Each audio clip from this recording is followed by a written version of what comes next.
Puzder didn't he want the tape to resurface? Oprah Winfrey fought efforts to obtain it. It was a high-profile domestic violence victim from the 1980s going public with a video that eventually led to the first and possibly only Trump cabinet nominee to pull out under pressure. My search for Puzder's Oprah tape spanned more than 2 months, 2 coasts and hours spent digging through at least 90 episodes buried in an archive for more than 25 years. The hunt ended Tuesday with the discovery of the videotape in a private collection less than an hour from the White House. From the start, Puzder acknowledged the allegations of spousal abuse that contributed to his withdrawal Wednesday from consideration to be Labor Secretary. He has always denied the allegations, and he and his former wife, Lisa Fierstein, went to great lengths to downplay them during the nomination process. Fierstein first recanted the charges in 1990 as part of a custody agreement. But Fierstein's 1990 appearances on Oprah, just months before she first withdrew her allegations, was a powerful reminder that she once told a different story. Fierstein's appearance on the show only came to light in December, while I was digging through court records of Puzder's 1987 divorce. A local newspaper reported at the time that the court records included Fierstein's abuse allegations.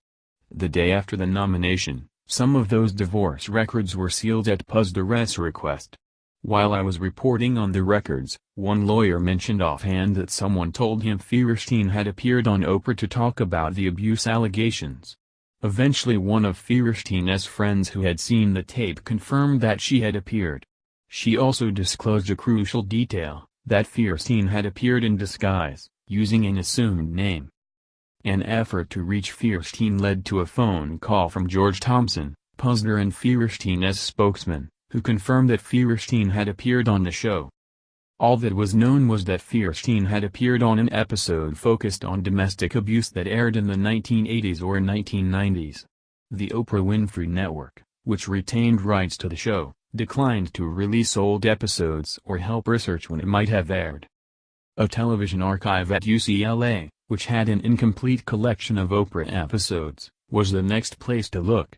A days-long search guided by 30-year-old TV listings led to a screening of episodes, many of them about abuse, that ended without finding the tape.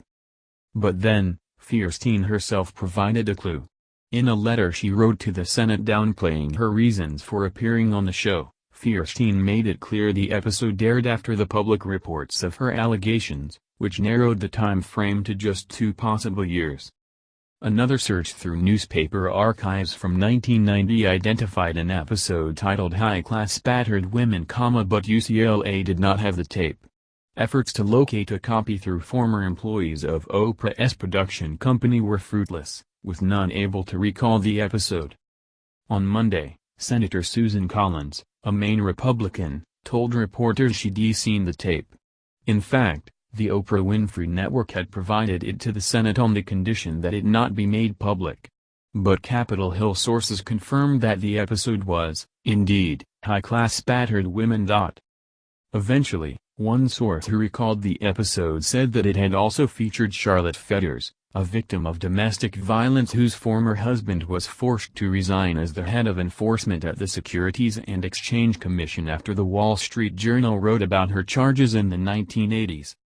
Fetters, whose sister lives in Ellicott City, Maryland, and still has a copy of the tape, agreed to provide it. "I totally believe that it happened," Fetters said.